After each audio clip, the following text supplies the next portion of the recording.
बड़ी खबर आपको बता दें, इस वक्त की विधानसभा चुनाव को लेकर सूत्रों के हवाले से एक बड़ी खबर आ रही है। महाराष्ट्र झारखंड विधानसभा चुनाव को लेकर बड़ी खबर, अक्टूबर में चुनाव की तारीखों का ऐलान संभव है। सूत्रों के हवाले से एक खबर आ रही है, अक्टूबर के पहले हफ्ते में तारीखों का ऐलान हो सकता है। सूत्र बता रहे हैं यूपी की खाली 10 सीटों पर भी उपचुनाव की घोषणा हो सकती है। हम आपको बता दें कि 27 और 28 सितंबर को महाराष्ट्र चुनाव आयोग की टीम जाएगी और 26 नवंबर को महाराष्ट्र का जो कार्यकाल है, विधानसभा का जो कार्यकाल है, वो खत्म हो जाएगा। झारखंड विधानसभा का कार्यकाल 5 जनवरी 2025 को खत्म होगा। तो ये बड़ी खबर आपको बता रहे हैं। हमारे साथ हमारे लीगल एडिटर आशीष सिन्हा इस वक्त लाइव जुड़ चुके हैं। आशीष, क्या कुछ अपडेट मिल रहा है इस बाबत? देखिए, तय मान के चलिए कि जो चुनाव आयोग के सूत्रों से मैंने बात की और उन्होंने बताया कि अगले हफ्ते यानी अक्टूबर के पहले सप्ताह में जो चुनाव की तारीखों का जो ऐलान है वो हो सकता है। महाराष्ट्र और झारखंड के चुनाव की तारीखों का यानी विधानसभा चुनाव की तारीखों का ऐलान होगा। सबसे अहम बात यह है कि इस समय जो चुनाव आयोग की टीम है, यानी जिसकी अध्यक्षता खुद मुख्य चुनाव आयुक्त कर रहे हैं, राजीव कुमार जी कर रहे हैं, वो इस समय झारखंड के दौरे पर है। आज झारखंड का जो दौरा है उनका वो खत्म हो जाएगा और उसके बाद 27 और 28 सितंबर को वो फिर महाराष्ट्र के दौरे पर जाएंगे, जहां पर महाराष्ट्र में चुनाव की तैयारियों का वो जायजा लेंगे।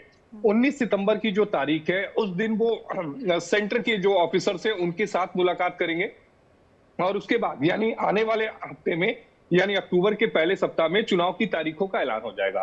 क्योंकि वायनाड सीट जब राहुल गांधी ने छोड़ी उस समय से वायनाड सीट खाली है, तो वायनाड सीट पर भी लोकसभा के जो चुनाव की तारीखों का ऐलान होगा वो इसी अक्टूबर के पहले सप्ताह में होगा। इसके अलावा यूपी की 10 विधानसभा सीटें जो है वो इस समय खाली है, जहां पर उप चुनाव होने हैं। उन चुनाव की तारीखों का भी ऐलान इन्हीं के साथ यानी महाराष्ट्र और झारखंड की चुनाव की तारीखों के साथ हो जाएगा।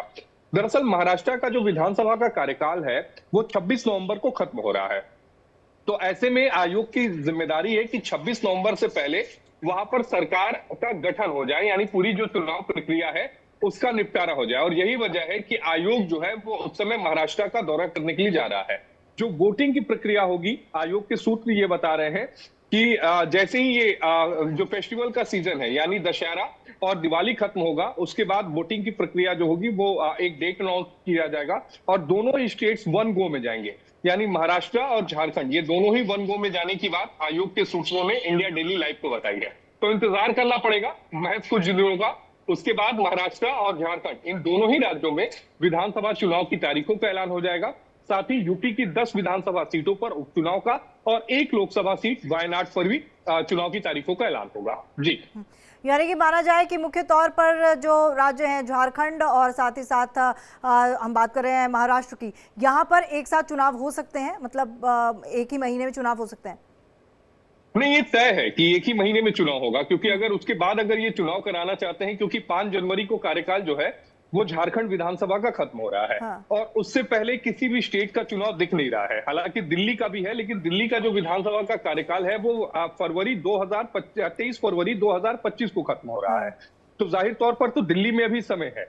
तो इसलिए आयोग यही पहले कोशिश करेगा कि जो झारखंड और महाराष्ट्र के जो चुनाव हैं वो एक साथ करा दिए जाए, ताकि नई सरकार का जो गठन है वो हो सके और सभी जो चुनावी वहां पे राजनीतिक दल हैं, चाहे क्षेत्रीय हो चाहे राष्ट्रीय हो, वो अपनी चुनाव की तैयारियों में पहले से लग चुके हैं। पिछली बार हमने देखा था कि जो महाराष्ट्र और हरियाणा के चुनाव साथ हुए थे, लेकिन इस बार महाराष्ट्र में चूंकि फेस्टिवल का सीजन था, गणेश उत्सव वगैरह थे, इसलिए महाराष्ट्र के जो चुनाव की तारीखों का ऐलान हरियाणा के साथ नहीं हुआ था।